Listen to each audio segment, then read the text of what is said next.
ஓம் cream ஆதித்யாய சோமாய மங்களாய புதாய குரு சுக்ர சனிப்பியச்ச ராகவே கேதவே நமக. உலகை கட்டி காக்கும் பரமேஸ்வரன் பார்வதியின் திருவருளால் அனைவரும் நலமுடன் வாழ அந்த எல்லாம் வல்ல இறைவனை வணங்கி நேயர்கள் அனைவருக்கும் எனது அன்பான வணக்கங்களை தெரிவித்துக் கொள்கின்றேன். இன்றைய பதிவிலே நாம் பார்க்க இருப்பது பங்குனி மாதத்திற்கான ராசி பலன்கள். இதில் கிரகங்களின் நிலைகளை பற்றி பார்க்கலாம். பங்குனி மாதம் 1ஆம் தேதி வாக்கிய பஞ்சாங்கத்தின்படி கிரகங்களுடைய நிலைகள். ரிஷப ராசியிலே குரு பகவான் பயணம் செய்து கொண்டிருக்கிறார். மிதுன ராசியிலே செவ்வாய் பகவான் பயணம் செய்து கொண்டிருக்கிறார். கன்னி ராசியிலே கேது பகவான் பயணம் செய்து கொண்டிருக்கிறார். கும்ப ராசியிலே சனி பகவான் ஆட்சி பலத்தோடு பயணம் செய்து கொண்டிருக்கிறார். ராகு பகவான், சூரிய பகவான், புதன் பகவான், சுக்கிர பகவான் 4 கிரகங்களும் மீன ராசியிலே பயணம் செய்து கொண்டிருக்கிறார்கள். இம்மாதம் 2 கிரகங்கள் இடப்பெயர்ச்சி ஆகின்றன. பங்குனி மாதம் 4ஆம் தேதி புதன் பகவான் மீன ராசியிலிருந்து வக்கிர நிலையில் கும்ப ராசிக்கு இடப்பெயர்ச்சி ஆகிறார். பங்குனி மாதம் 25ஆம் தேதி செவ்வாய் பகவான் மிதுன ராசியிலிருந்து கடக ராசிக்கு இடப்பெயர்ச்சி ஆகிறார். நான் கூறக்கூடிய பலன்கள் அனைத்தும் வாக்கிய பஞ்சாங்கத்தின்படி கோச்சார ரீதியான உலக மக்கள் அனைவருக்குமான பொது பலன்கள். உங்களுடைய சுய சாதகத்தில் கிரகங்கள் இருந்த நிலைமையும் தற்போது நடக்கக்கூடிய தசாபுத்தியும் கணக்கில் எடுத்துக்கொண்டு பலன்கள் எடுக்கும்போது தான் துல்லியமான பலன்களை எடுக்க முடியும். உங்களுக்கு துல்லியமான பலன்கள் நீங்கள் தெரிந்து கொள்ள விரும்பினால் உங்களுடைய பெயர், பிறந்த தேதி, பிறந்த நேரம், பிறந்த ஊர் ஆகியவற்றை எனது வாட்ஸ்அப் எண்ணிற்கு அனுப்பி வைத்து பலன்களை தெரிந்து கொள்ளலாம். உரிய கட்டணம் செலுத்தி வாருங்கள் ராசிக்குள் போகலாம். துலாம் ராசியிலே எந்தவித கிரகங்களும் இல்லை. ராசிநாதன் சுக்கிர பகவான் ருணரோக சத்துர ஸ்தானத்திலே பயணம் செய்து கொண்டிருப்பதால் எந்த ஒரு செயல் செய்வதாக இருந்தாலும் ஒன்றுக்கு பல முறை யோசித்து செய்வதே மிகவும் நல்லது. உங்கள் செயல்பாடுகளில் நிதானம் தேவை. தனம் குடும்ப வாக்குஸ்தானத்திலே எந்தவித கிரகங்களும் இல்லை. தனம் குடும்ப வாக்குஸ்தானத்தை குரு பகவான் பார்வையிடுவதால் பொருளாதாரம் மேம்படக்கூடிய மாதமாகவே இந்த மாதம் உங்களுக்கு அமைய காத்துக் கொண்டிருக்கின்றது. நீங்கள் எதிர்பார்த்துக் கொண்டிருந்த இடங்களில் இருந்தெல்லாம் பண வரவுகள் கிடைப்பதற்கான வாய்ப்புகள் உண்டு. தங்க வெள்ளி ஆடை ஆபரணங்கள் வாங்க நினைப்பவர்கள் ஆசைகள் எல்லாம் முழுமையாக பூர்த்தியாகும். குடும்ப உறுப்பினர்களிடையே ஒற்றுமை நிலவக்கூடிய மாதமாகவே இந்த மாதம் உங்களுக்கு அமைய காத்துக் கொண்டிருக்கின்றது. நீங்கள் எதையும் சாதுரியமாக பேசி எளிதில் சாதித்து விடுவீர்கள். உங்களை சுற்றி உள்ளவர்கள் எல்லாம் உங்கள் பேச்சுக்கு மதிப்பு மரியாதையும் கொடுப்பார்கள்.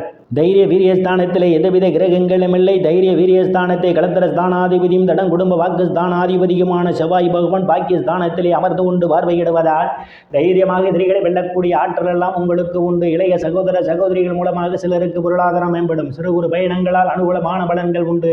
சிலருக்கு கடித போக்குவரத்தான செய்திகள் வந்து கிடைப்பதற்கான வாய்ப்புகளும் உண்டு. சுகஸ்தானத்திலே எந்தவித கிரகங்களும் இல்லை. சுகஸ்தானத்தை குரு பகவான் பார்வையிடுவதால் தாயினுடைய அன்பும் ஆதரவும் சிலருக்கு உண்டு.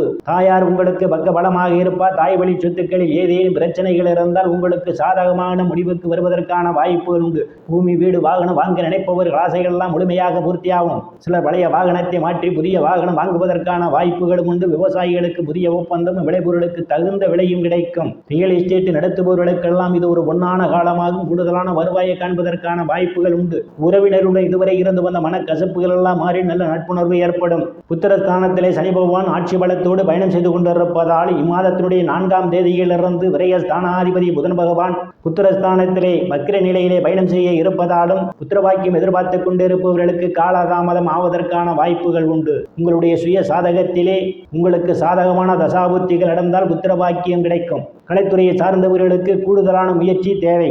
காதலர்கள் எச்சரிக்கையுடன் நடந்து கொள்வது மிகவும் நல்லது. ருணரோக சத்துரு ஸ்தானத்திலே ராசிநாதன் சுக்கிர பகவான் பயணம் செய்து கொண்டிருப்பதும் லாபஸ்தானாதிபதி சூரிய பகவானும் பயணம் செய்து கொண்டிருக்கின்றார். ராகு பகவானும் பயணம் செய்து கொண்டிருப்பதால் கடன் பிரச்சனையால் அவதிப்படுபவர்களும் கடலில் இருந்து வீழ்வதற்கான வாய்ப்புகள் உண்டு. உடல் ஆரோக்கியத்தில் ஏதேனும் பிரச்சனைகள் இருந்தால் உடல் ஆரோக்கியம் மேம்படும்.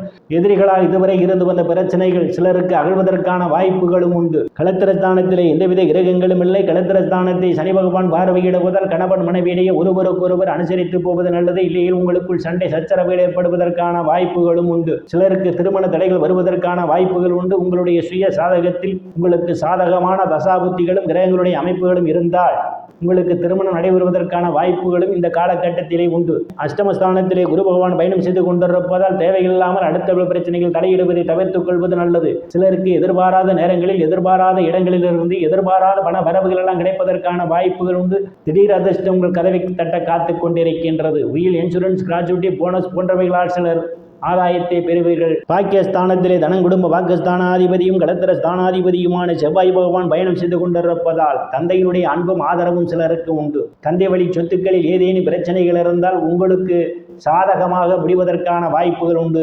சில தர்ம காரியங்களிலே ஈடுபடுவீர்கள். சிலர் புண்ணிய ஸ்தலங்களுக்கு போய் வருவதற்கான ஒரு சூழலும் உண்டு. வெளிநாடு செல்வதற்காக முயற்சி செய்து கொண்டிருப்பவர்களுக்கெல்லாம் காலம் கழிந்து வருகின்றது. வெளிநாடு செல்வதற்கான வாய்ப்பு உங்களை தேடி வருகின்றது. பட்ட மேற்படிப்பு படிக்கக்கூடிய மாணவ மாணவிகள் எல்லாம் படிப்பிலே சிறந்து விளங்குவார்கள். வேராசிரியருடைய நன்மதிப்பையும் பாராட்டையும் பெறுவார்கள். சிலருக்கு முன்பின் தெரியாதவர்கள் எல்லாம் உதவிக்கர நீட்ட காத்துக் கொண்டிருக்கின்றார்கள். அவர்களால் அனுகூலமான பலன்கள் உண்டு. தொழில் ஸ்தானத்திலே எந்தவித கிரகங்களும் இல்லை. தொழில் ஸ்தானாதிபதி சந்திர பகவான் இம்மாதத்தினுடைய தொடக்கத்திலே விரைய ஸ்தானத்திலே அவர் பயணம் செய்து கொண்டிருப்பதால் வேலை தேடுபவர்களுக்கெல்லாம் கூடுதல் முயற்சிக்கு பிறகே வேலை கிடைப்பதற்கான வாய்ப்புகள் உண்டு. பதவி உயர்வுக்காக காத்துக் கொண்டிருப்பவர்கள் பொறுமையாக இருப்பதே மிகவும் சிறப்பு. லாபஸ்தானத்தில் எந்தவித கிரகங்களும் இல்லை. லாபஸ்தானத்தை சனி பகவான் பார்வையிடுவதால் மூத்த சகோதர சகோதரியுடைய அன்பும் ஆதரவும் சிலருக்கு உண்டு. அவர்களால் பொருளாதாரம் மேம்படும். மூத்த சகோதரியினுடைய உடல்நிலையிலே கூடுதல் கவனம் எடுத்துக் கொள்வது நல்லது. நண்பர்களால் அனுகூலமான பலன்கள் உண்டு. அவர்கள் பக்க பலமாக இருப்பார்கள். விரயஸ்தானத்தில் கேது பகவான் பயணம் செய்து கொண்டிருப்பதும் விரயஸ்தானத்தை குரு பகவான் பார்வையிடுவதாலும் வெளிநாடு செல்வதற்காக முயற்சி செய்து கொண்டிருப்பவர்களுக்கு வெளிநாடு செல்வதற்கான வாய்ப்புகளும் தேடி வருகின்றது. இதுவரை மறைமுக எதிரிகளால் இருந்து வந்த தொல்லைகள் எல்லாம் அகழ்வதற்கான வாய்ப்புகள் உண்டு. சிலருக்கு சுப செலவுகள் ஏற்படும். நேயர்கள் அனைவரும் இறைவனுடைய திருவுருளால் அனைத்து செல்வ செழிப்பும் பெற்று சிறப்புடன் வாழ அந்த எல்லாம் வல்ல இறைவனை வணங்கி நேயர்களை மீண்டும் அடுத்த பதிவில் சந்திக்கும் வரை விடைபெறுவது ஜோதிடர் எஸ் ராமன். நன்றி, வணக்கம்.